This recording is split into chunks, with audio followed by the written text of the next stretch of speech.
If you want to know something about yourself, sit on your bed one night and say, what's one thing I'm doing wrong? What you can do to begin with is every bloody thing you possibly can do to put yourself in the most virtuous and powerful negotiating position possible. And you have to think like a snake in some sense. To do that, you got to get the details right. You have to be prepared to bite, and you have to have your eyes on the prize, so to speak. And people aren't taught this sort of thing ever, really. They're not taught how to negotiate. They're not taught how to goal set. They're not taught how to conceptualize appropriate success in some broad sense. In some sense, that's what the humanities are supposed to teach people. If you want to know something about yourself, sit on your bed one night and say to yourself, you got to mean this, like you got to be desperate. This is no game, this. It's like, my life is not everything I want it to be, and perhaps it's not everything that I need it to be. And by need, I mean my life is so unbearable that the suffering that's attendant upon that is make me nihilistic, cynical, bitter, resentful, homicidal, genocidal, unable to have a good relationship, prone to punish people for their virtues because of my jealousy, driving the proclivity to see evil everywhere except within my own heart. Like, these are problems, man. And you ask yourself, you sit on the bed and say, okay, man, I'm ready to learn something. Like, what's one thing I'm doing wrong that I know I'm doing wrong, that I could fix, that I would fix?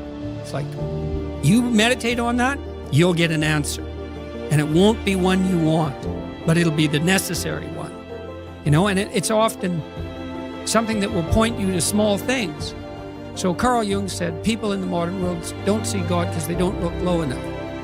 And so imagine you're in your messy bedroom, you know, and you're sitting on the edge of the bed trying to have an honest dialogue with yourself. And the little voice says, you know, it's pretty disgusting in here.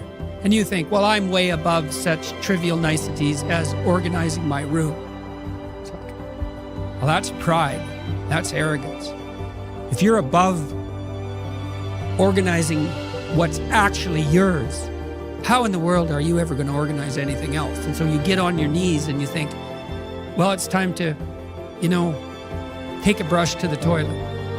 And maybe that's where you start. And that works. Like, that works. You start making those micro improvements, like real micro improvements, real on the ground, actual micro improvements to things you know that are wrong, you'll improve unbelievably rapidly. You want a goal that you can never attain, right? So you can always move closer to the goal that recedes as you move towards it. You think, well, that's frustrating. It's like Sisyphus pushing the rock uphill. But it's not, because as you pursue that goal, you put yourself together and your life does get better and richer and more abundant. And that's why the highest levels of virtue and goal are in some sense transcendent. You want them to be above everything you're doing so you can continually move towards something that's more sublime and better. That's what you are. You're here to live, not to sleep. And the problem with the vision of Mai Tais on the beach is that, well, first of all, that's a vision of drug-induced unconsciousness. Second, it's only going to work for about a week.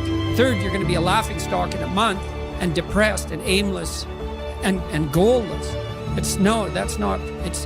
You want a horizon of ever-expanding possibility.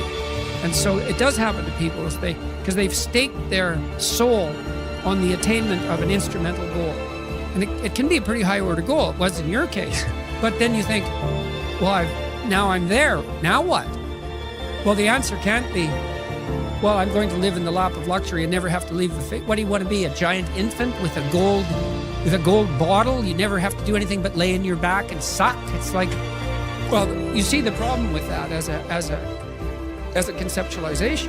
It's no, you want to be like an active warrior moving uphill with your sword in hand, and that's dynamic, that's exciting.